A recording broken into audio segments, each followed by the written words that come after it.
ఉత్తరప్రదేశ్లో ఇటీవల ప్రియుడితో కలిసి భర్తను దారుణంగా చంపి ముక్కలు చేసి డ్రమ్లో వేసి సిమెంటుతో పూడ్చిపెట్టిందో భార్య.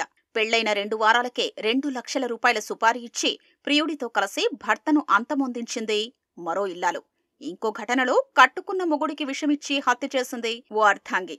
ఇలాంటి ఘటనలు యూపీలోని సంత్ కబీర్ జిల్లా కటార్జాడ్ గ్రామానికి చెందిన బబ్లూలో ఆందోళన రేకెత్తించాయి.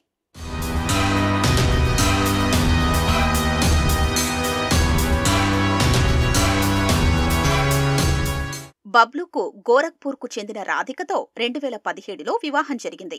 వారికి 2 సంతానం. వలస కార్మికుడైన బబ్లూ పని కోసం వేరే రాష్ట్రానికి వెళుతుండేవాడు. ఈ క్రమంలో ఆయన భార్యకు అదే గ్రామానికి చెందిన వికాస్ అనే యువకుడితో వివాహేతర సంబంధం ఏర్పడింది. బబ్లూకు ఈ విషయం తెలిసింది. ఇటీవల ప్రియుడితో కలిసి భర్తల్ని చంపిన ఘటనలు చూసిన బబ్లూ తన భార్య కూడా అలా చేస్తుందేమోనని భయపడ్డాడు. వివాహేతర సంబంధముందని భార్యతో గొడవపడి తన ప్రాణాల మీదకు తెచ్చుకోవడం ఎందుకని భావించాడు. ప్రాణభయంతో భార్యకు ఆమె ప్రియుడినిచ్చి పెళ్లి చెయ్యాలని నిర్ణయించుకున్నాడు.